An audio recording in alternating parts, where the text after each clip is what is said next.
Good morning! Mag-aalmusal po sa ating si Payne Valerie. Kakain na kami. Ayan. At titikman po natin yung pasalubong ng anak kong marang. Ayan. At durian. Titignan po natin kung alin ang mas masarap. Titikman po namin ni Payne yan. Ayan. Ito po natin ang unahin muna nating kainin. Ay! Ganito pala siya. Malambot kasi ang marang eh. Tingnan natin kung alin ang mas masarap. Ay, naiiwan yung buto niya. Paano ba? Kamay na lang natin. Pi mo? Paano? Masarap. Yung nakaraan na binigyan po kami nito ni Soto TV10, dinala kami sa bahay. Alam niyo ba kung magkano ang kilo ng ating marang ngayon? At 180. durian. Ang kilo daw po ng marang ay 180. 180.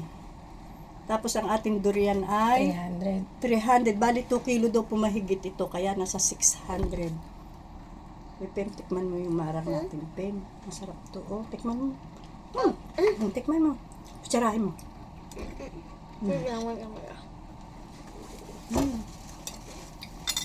Ang marang po ay parang siyang, hindi ko pa alam ang lasa. Ganito lang pala ang laman ng ating durian, oh. Yung kabila ay walang laman. Durian po yan eh, parang leche plan. Ayan, oh. May laman yun, bubuksan lang, bebe ako. Ito. Parang langka. Bali, isang beses pa lang po tayo nakakain ito. Ayan, ganito po pala pagkain ito. May bukas na. Mabusisi. Kaya ko naman yung laman yan. Ayan. Parang langka lang. Ayan, tikman po natin. Pero ang mahal po nito, ha. Tikman natin kung talagang masarap. Ano yung mas masarap sa dalawa? Ikaw, Pen, you judge it. How about you? May laman pa bibig mo. Ano mas marang yung durian? Para mas masarap sa akin ang marang. Oh? Matamis? Ano yung mas matamis? Pwede Ito. pwede. Ito na. Paano? Inosente kasi tayo sa ganitong First time prutas you eh. think kakain ng durian. You bite it. Durian yan. Durian puyat. Teka, pili ka sana. Baka kasi pangit lasa eh. Hindi, marami naman kumakain ito. Kaya lang Para tayo siyang kasi mango. ay inosente kasi tayo sa ganitong prutas. Ayan, Pin mo.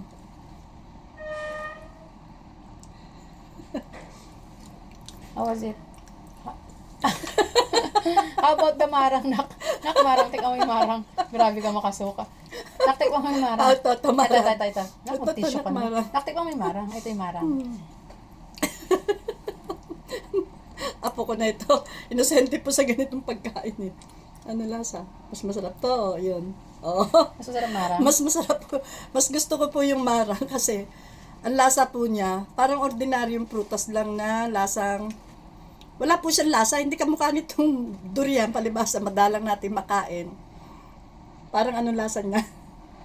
Parang parang siyang mango na milkshake na parang nagtapon ng ng suka. Parang nagtapon doon ng suka. Maasim. Matamis-tamis na maasim. Yun ang lasa ng ating durian. Mantakin nyo po itong isang buo na ito ay umabot ng 2 kilo mahigit kaya nasa 600. Ayan, pinasalubungan po tayo kahapon sa Pampanga pa po galing ito. Pasan-pasan po ng anak ko nakamotor.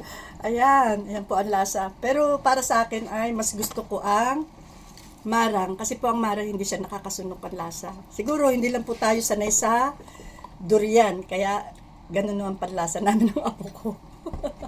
Ayan. Thank you. Kain po tayo. Bye-bye. Hindi talaga masarap.